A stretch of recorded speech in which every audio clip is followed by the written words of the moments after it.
اگلی دعا جو قرآن پڑھنے سے پہلے پڑھی جانی چاہیے وہ ہے ربی زدنی علما. ربی کا مطلب ہے اے رب، اور زد اردو میں بھی استعمال ہوتا ہے زیادہ کے لیے، وہی زید دال ہے.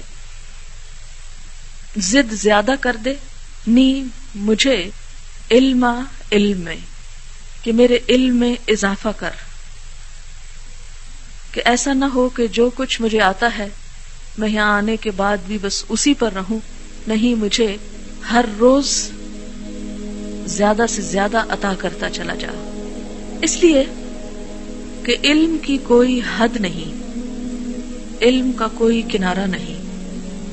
اور دو چیزوں کا حریص ایسا ہوتا ہے کہ جن کی حرص کبھی ختم نہیں ہو سکتی، ایک تو مال کا حریص اور دوسرا علم کا حریص. تو ہمیں دعا یہ کرنی ہے کہ یا رب ہماری یہ حرص کبھی ختم نہ ہو اور اس میں اضافہ ہی ہوتا چلا جائے. کیونکہ جب حرص ہوتی ہے تو انسان اس چیز کو اکٹھا کرنے اور جمع کرنے کی کوشش کرتا ہے. جب طلب ہی نہیں ہوتی، پیاس ہی نہیں، تو پانی چھوڑ شربت اور بہترین سے بہترین ڈرنک آپ کے سامنے رکھا ہو، آپ اسے نہیں اٹھائیں گے. تو اس حرص میں اضافہ کر اور پھر اس کے مطابق نفع مند علم بھی مجھے عطا کر. اس لیے یہ دعا پڑھنا بہت ضروری ہے. آپ کو معلوم ہے یہ دعا کس کو سکھائی گئی تھی؟ نبی اکرم صلی اللہ علیہ وسلم کو.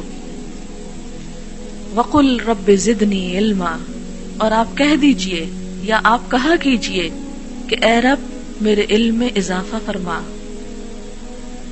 اللہ کے رسول صلی اللہ علیہ وسلم جن کے معلم خود اللہ سبحانہ و تعالیٰ تھے، ان سے کہا جا رہا ہے کہ آپ اور مانگیے. اللہ تعالیٰ ہی دراصل علم کا سورس ہے اور حقیقی علم اسی کے پاس ہے. بسا اوقات ایک انسان کے پاس بہت علم ہوتا ہے لیکن وہ اصل حقیقت سے آشنا نہیں ہوتا کہ ریئلٹی کیا ہے. اسی لیے نبی صلی اللہ علیہ وسلم نے ایک دعا مانگی ہے اور وہ دعا یہ ہے کہ یا رب مجھے چیزوں کو ویسا ہی دکھا جیسی وہ ہیں. ارنی حقیقت الاشیاء کما ہیا، کہ ایسا نہ ہو کہ ہم کسی شک و شبہ یا کسی ایسے کنفیوژن کا شکار ہوں کہ ہم کسی چیز کو سمجھیں کچھ اور وہ حقیقت میں کچھ اور ہو، تو وہ تو دھوکہ کھانے والی بات ہے. ایسا نہ ہو کہ ہم اپنی یہ ساری زندگی ایک فریب میں گزار کے چلے جائیں. اللہ کے بارے میں، آخرت کے بارے میں، اس دنیا کے بارے میں ہم کسی فریب کا شکار رہیں اور جب ہماری موت ہو تو ہمارے اوپر حقیقت آشکارا ہو اور پھر ہم واپس بھی نہ لوٹ سکیں. اس لیے علم کی زیادتی کے ساتھ ساتھ حقیقی علم کی تمنا. اور جیسا کہ آپ جانتے ہیں کہ انسانوں کو جو علم دیا گیا ہے وہ اللہ تعالی کے علم کے مقابلے میں اتنا بھی نہیں جتنا ایک سمندر کے مقابلے میں ایک قطرہ ہوتا ہے.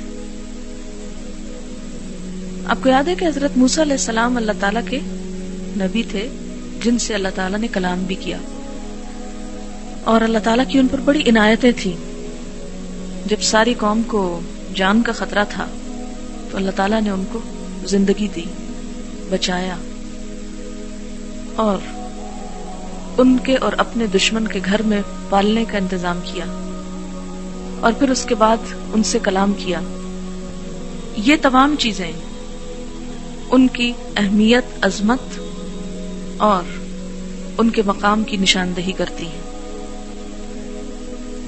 ایک دفعہ موسیٰ علیہ السلام کو یہ خیال آیا کہ میرا علم سب سے زیادہ ہے. کوئی ایسا ہوگا روئے زمین پر جس کے پاس مجھ سے بھی زیادہ علم ہو؟ کیونکہ بسا اوقات شیطان انسان کے دل میں یہ ڈالتا ہے کہ تم سب کچھ جانتے ہو اور تمہارا علم سب سے زیادہ ہے. تو سورۃ الکہف اگر آپ پڑھیں، اور انشاءاللہ پڑھیں گے 15ویں اور 16ویں پارے میں، تو اللہ تعالیٰ نے ان کو حکم دیا کہ جاؤ خضر علیہ السلام کے پاس اور ان سے جا کر کچھ چیزیں سیکھو. تو قرآن پاک میں اس کی تفصیل آتی ہے، مزید تفصیل ہمیں صحیح بخاری میں ملتی ہے کہ موسیٰ علیہ السلام اور خضر علیہ السلام ایک کشتی میں سوار ہوئے. کشتی میں بیٹھے ہی تھے کہ ایک چڑیا آئی، ایک پرندہ آیا، اور اس نے بیٹھ کر یعنی پانی کے اوپر ایک چھوٹی سی ٹھونگ سی ماری اور ایک قطرہ پانی لیا.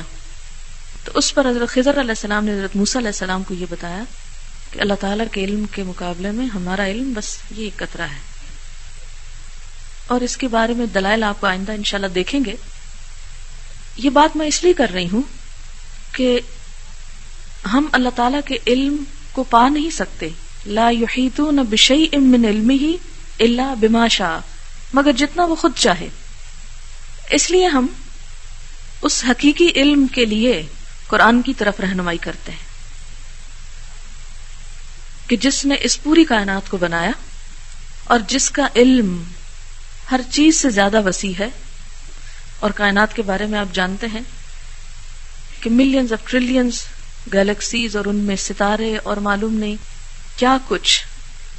اگر کبھی آپ ایک نقشے میں صرف اپنی زمین کو دیکھنا چاہیں تو ایک بہت بڑی اسکرین پر جس گیلیکسی کے اندر ہمارا سولر سسٹم ہے، اس سولر سسٹم میں ہماری جو زمین ہے وہ ایک ذرے کے برابر، یوں بس ایک نقطہ نظر آتی ہے، اس سے زیادہ بڑی نظر ہی نہیں آتی، اور اس کی نیوکلس سے بہت دور کہیں پڑی ہوئی ہے. اور یہ ایک گیلیکسی کا حال ہے. اور باقیوں کو تو آپ چھوڑ ہی دیں کہ ان کی تعداد معلوم ہی نہیں، اس میں اضافہ ہی ہوتا چلا جاتا ہے.